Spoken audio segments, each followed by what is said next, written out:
और इस तरीके से मेरे नेता का अपमान ना मैं, ना मेरी पार्टी, ना हमारा समाज, ना ये प्रदेश, ना ये देश और उनके करोड़ों शुभचिंतक, उनको जानने वाले, आज भी उनके विचारों पर चलने वाले, कोई इस बात को बर्दाश्त नहीं करेगा। कोई मेरे नेता के बारे में इतने हल्के से बोल के निकल जाए और वो सोचे कि इस पे प्रतिक्रिया नहीं आएगी, तो वो गलत फहमी में है।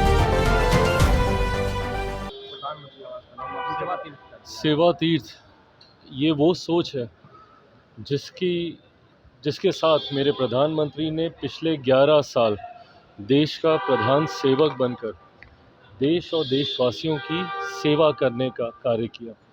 सेवा तीर्थ के साथ साथ कर्तव्य भवन का भी उद्घाटन किया गया है। ये कर्तव्य भवन निरंतरता में अधिकारियों को, कर्मचारियों को याद दिलाने की सोच है कि किस कर्तव्य भावना के साथ उनको जनता की सेवा करनी है। नागरिक देवो भव, इस सोच को हम लोग को आगे लेकर जाना है। अधिकार से नहीं, कर्तव्य भावना से हम लोग कार्य करें, इस सोच के साथ मुझे लगता है इसका निर्माण किया गया है।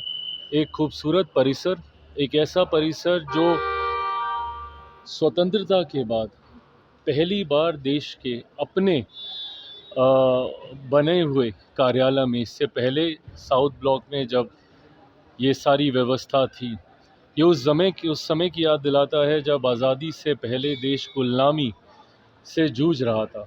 पर आज जब हम लोग इस नए परिसर में गए हैं, भारत और कितना सशक्त हुआ है, ये उसका भी परिचय देता है। प्रधानमंत्री नरेंद्र मोदी गुवाहाटी दौरे पर थे। उन्होंने अपने भाषण में कहा कि आज का भारत दुश्मनों के घर में घुसकर बाहर। नहीं, बिल्कुल सही बात है। और आज के भारत में वो ताकत है, वो क्षमता है। देखिए, विपक्ष लाख बातें कहे, अलग अलग तरीके के भ्रम फैलाने का कार्य करे, पर हकीकत है आज की तारीख में देश दुनिया में जिस तरीके से भारतीयों का मान सम्मान बढ़ा है, आज इतनी विपरीत परिस्थितियां होने के बावजूद बजट पे आप सवाल तो उठा देते हैं, तुरंत आप बोल देते हैं कि भैया हमारी डेड इकोनॉमी है, पर इतनी विपरीत परिस्थितियां होने के बावजूद आज भारत सबसे तेज़ी से बढ़ती हुई अर्थव्यवस्था है।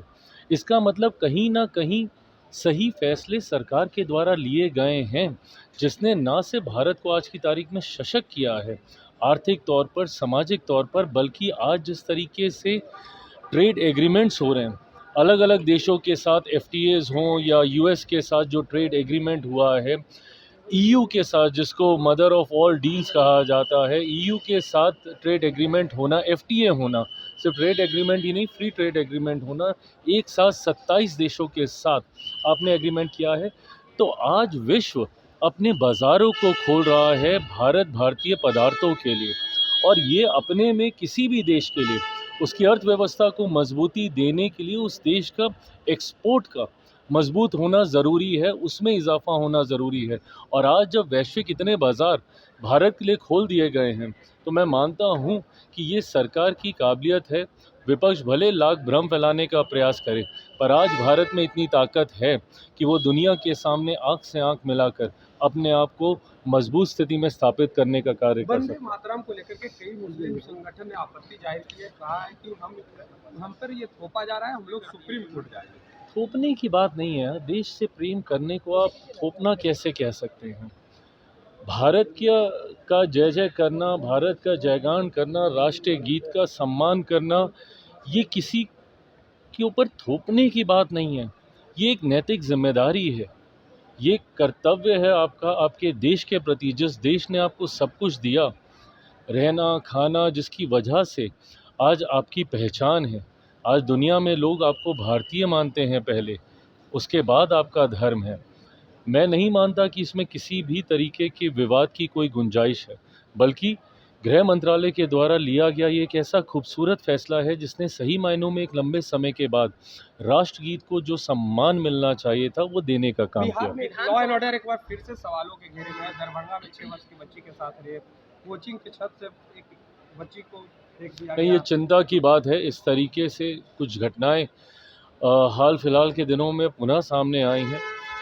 लगातार मैं, मेरी पार्टी, गृह विभाग, गृह मंत्री जी के संपर्क में भी हैं हम लोग, और इस बात को सुनिश्चित किया जा रहा है पहली बात तो घटना घटनी ही नहीं चाहिए, और अगर ऐसा हुआ जो कि दुखद है, पर दोषियों पर जल्द से जल्द और कड़ी से कड़ी कार्रवाई हो ताकि परिवार को न्याय मिले, इसके लिए हम सब प्रतिबद्ध हैं। विधानसभा में आपके नेता को बेचारा कहा गया है, रामविलास ये पासवान। ये एक बहुत अत्यंत गंभीर विषय है, और इस तरीके से मेरे नेता का अपमान ना मैं, ना मेरी पार्टी, ना हमारा समाज, ना ये प्रदेश, ना ये देश और उनके करोड़ों शुभचिंतक, उनको जानने वाले, आज भी उनके विचारों पर चलने वाले, कोई इस बात को बर्दाश्त नहीं करेगा।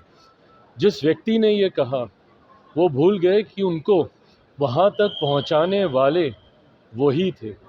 ये आपका परिचय देता है कि आपकी सोच कितनी छोटी है।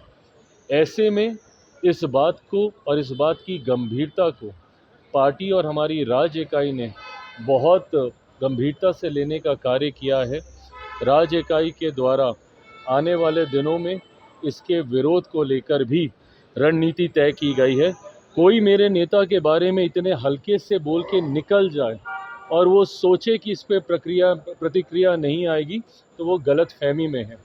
आने वाले दिनों में इसके लिए उनको माफ़ी मांगनी होगी।